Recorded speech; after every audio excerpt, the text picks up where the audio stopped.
अचानक मिसेस मोना चीख पड़ती हैं।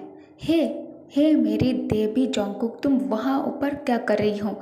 नीचे से आई एक तेज चीख ने लगभग जोंगकुक के हाथ से आधा खाया हुआ सेब गिरा दिया था। जोंगकुक सेब को गिरने से पहले ही पकड़ लिया था।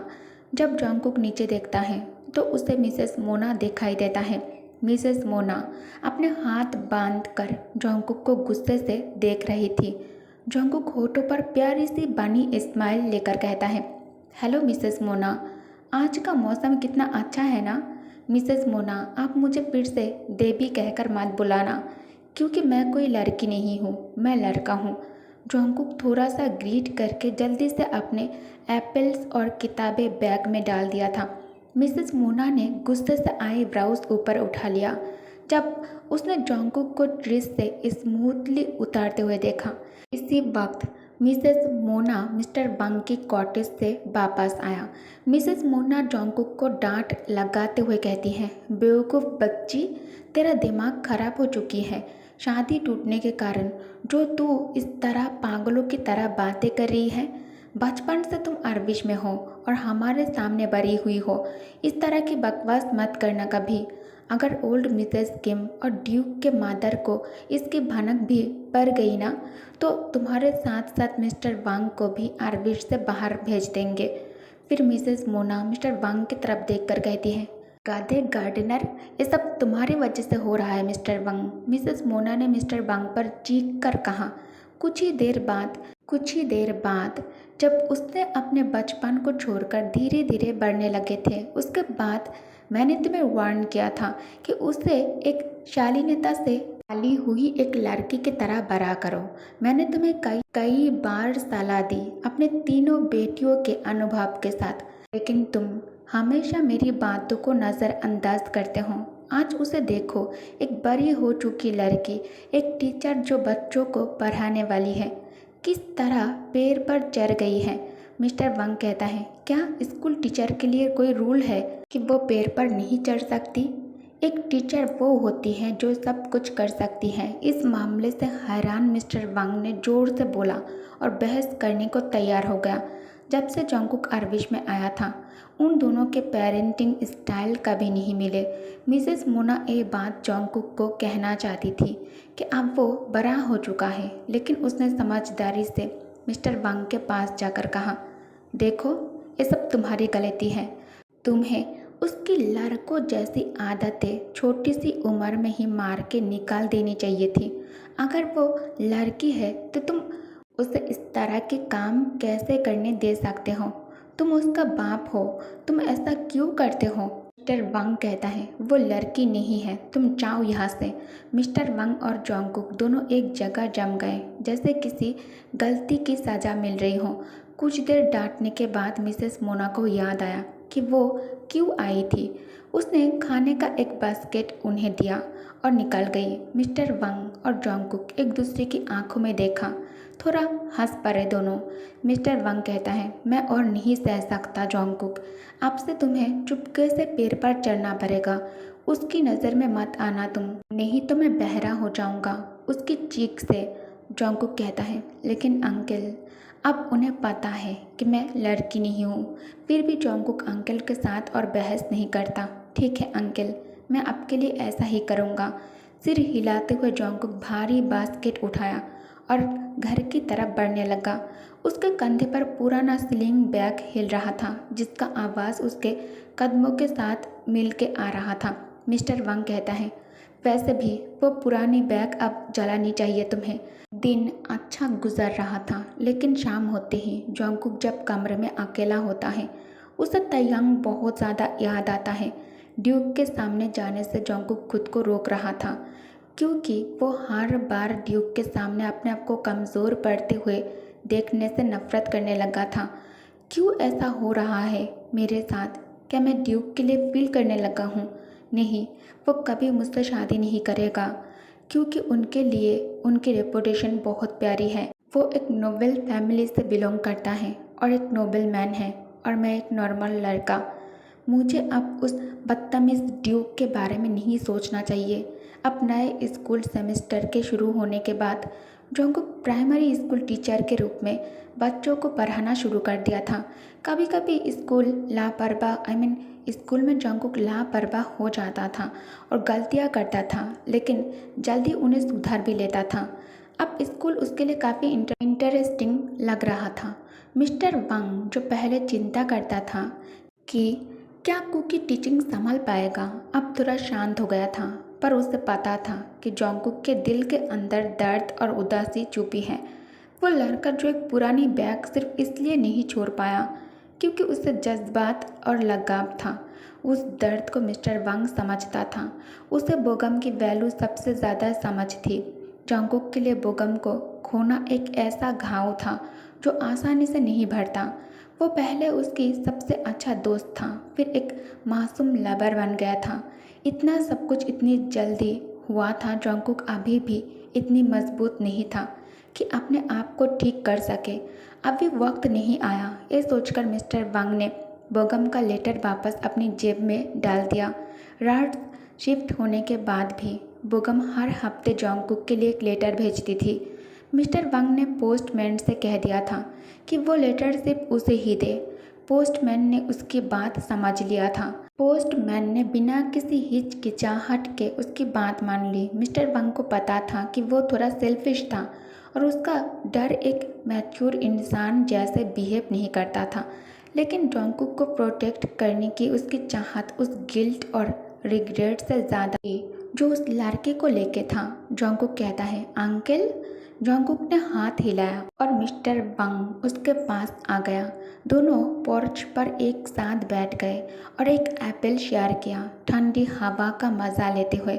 जब जंगल अटमन के सुंदर रंगों में रंग चुका था, जोंगकुक अचानक कहता है, ओह मुझे याद आया, मुझे बटलर से कुछ कहना है। अंकल, क्या उसे मेरा मैसेज दे सकते हो? मिस्टर वांग कहता है, बटलर? क्या तुम्हारा मतलब मिस्टर हसन से है? जोंगकुक कहता है, हाँ, स्कूल वर्क की वजह से। और जूस का ड्रॉप अपने फिंगर से साफ किया हैंडकरचिप से जो उसने अपने एप्रोन से निकाला था। मुझे ड्यूक से पूछना है कि क्या बच्चे एक अटमन पिकनिक के लिए अरबिश फॉरेस्ट जा सकते हैं?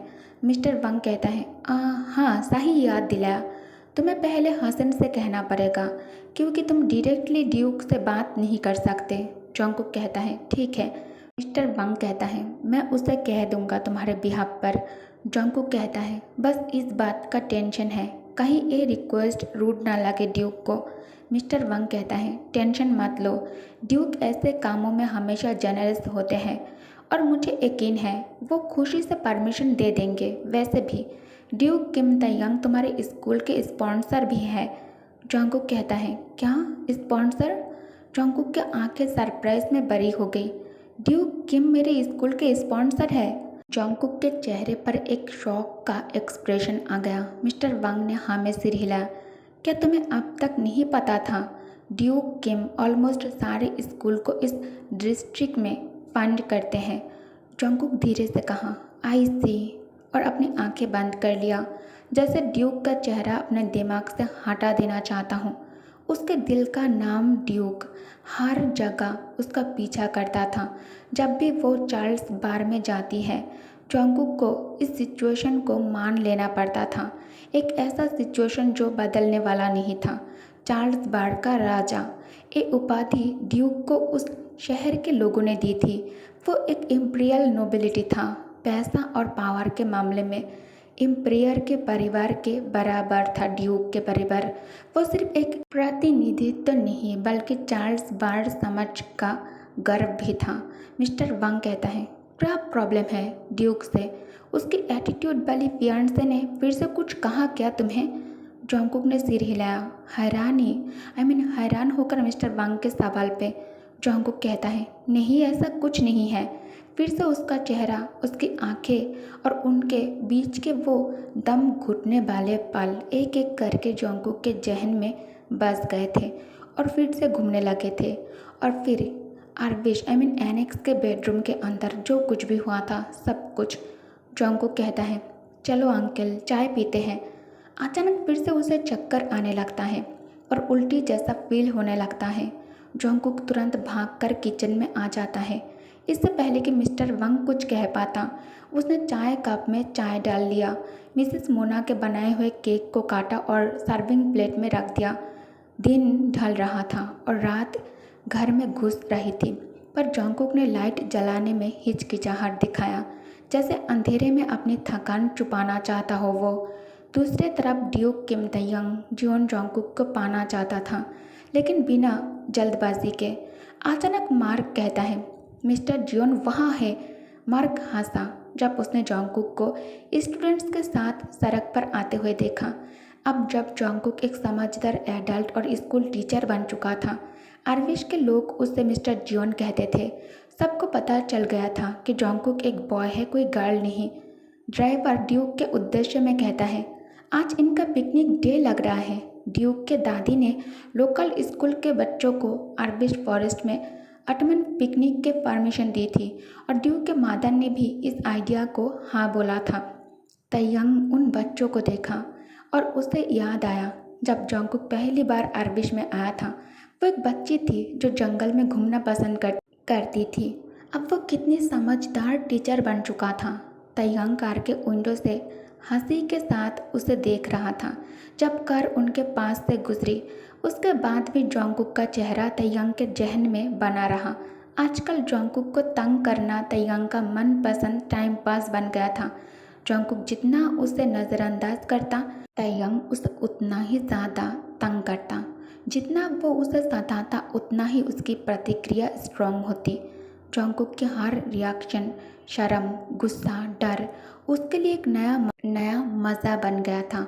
उसका पोलाइट स्माइल से भरा चेहरा देखने के बजाय जोंगकुक की फ्लिंच और गुस्सा देखना ज़्यादा इंटरेस्टिंग लगता है ड्यूक किम को।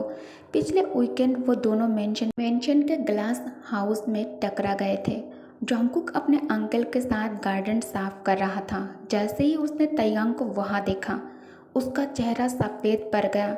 उसने बास्केट गिरा दी और मिट्टी से भरे हुए ट्यूबर स्टोन पर गिर गए थे। मिस्टर वंग पास ही था, पर उसने कुछ भी नोटिस नहीं किया था। तयंग चलकर जोंगकुक के पास आ जाता है। ट्यूबर्स पर पैर रखकर खड़ा हो जाता है तयंग। जोंगकुक ने गुस्से में उसके तरफ देखा, थोड़ा नर्वस भी था कि कोई देख ना ले, पर जोंगकुक की आंखों में नफरत थी। ड्यूक तयंग मुस्कुरा दिया। सब लोग जोंगकुक को जेंटल और काइंड लड़का मानते थे, पर उसका गुस्सा सिर्फ तयंग के लिए था और यही तयंग को पसंद आता था। ग्रीन हाउस के मैजेस्टिक बर्ड्स जोर से चीखने लगे। जोंगकुक ने जल्दी से ट्यूबर्स उठाए, जैसे वो नहीं चाहता था कि तयंग उन्हें छू ले। जैसे ही वो भागने लगा, तयंग ने उसका रास्ता रोक दिया। जोंगकुक लड़खड़ाई। जोंगकुक की टोकरी हाथों से छूट गया और सब ट्यूबर्स पत्थर की सड़क पर बिखर गए। वो दोबारा गिरी, लेकिन गिरने से पहले ही तयंग ने उसके कमर पकड़ लिया, उसे संभालते हुए।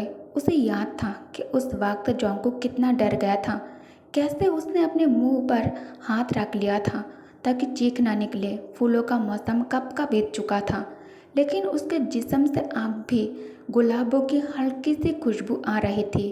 तयंग ने उसे छोड़ते हुए एक कदम पीछे लिया और आंखों से गिरे हुए ट्यूबर्स की तरफ इशारा किया। जोंगकुक ने गुस्से भरी नज़रों से तयंग को देखता है। उसकी आंखों में नफरत था, लेकिन जोंगकुक बहुत ही ज़्यादा मजबूर था। अपने दांत कसती हुई वो झुककर ट्यूबर्स उठाने लगता है। तयंग ने थोड़ी शरारत से अपने जूते की नोक से कुछ ट्यूबर्स उसकी तरफ धकेल दिए। जोंगकुक के गालों पर लाली छाने लगी। उसकी त्वचा गुलाबी रंग से रंग गई थी। तयंग ने चुपचाप सोचता है, कितनी खूबसूरत दिखेगी कुकी अगर उसका पूरा जिस्म इसी रंग में रंग दिया जाए तो। उसके रंग में, वो भी हमेशा के लिए। ड्यूक के कार शहर के पास पहुंच चुका है। तयंग ने अपना सिर मोड़ा। ड्यूक तयंग कोल्ड टोन में कहता है, मेरा आज दोपहर का स्केड्यूल क्या है? उसने पूछा जब कार शहर के सेंटर के पास पहुंच रही थी। मार्क कहता है, आज का आखिरी काम है बोर्ड ऑफ डायरेक्टर्स की मीटिंग अटेंड करना। तयंग ने सिर हिलाकर संतुष्टि जताई। उसने अपनी घड़ी देखी, शायद आज घर जल्दी लौट सकेगा। कार से उतरते वक्त तयंग एक पल के लिए निर्मल आसमान को देखा और लेट आफ्टरनून के सूरज की सुनहरी गर्मी महसूस की, जो बिल्डिंग्स पर चमक रही थी। ठंडी हवा सूखे पत्तों की खुशबू लेकर आ रही थी। ये मौसम परफेक्ट था एक ऑटमन पिकनिक के लिए। और भी अच्छा होता अगर तुम और मैं साथ होते तो। ओके गाइस, तो इस पार्ट को मैं यही एंड करती हूँ। Thank you for watching. Bye bye.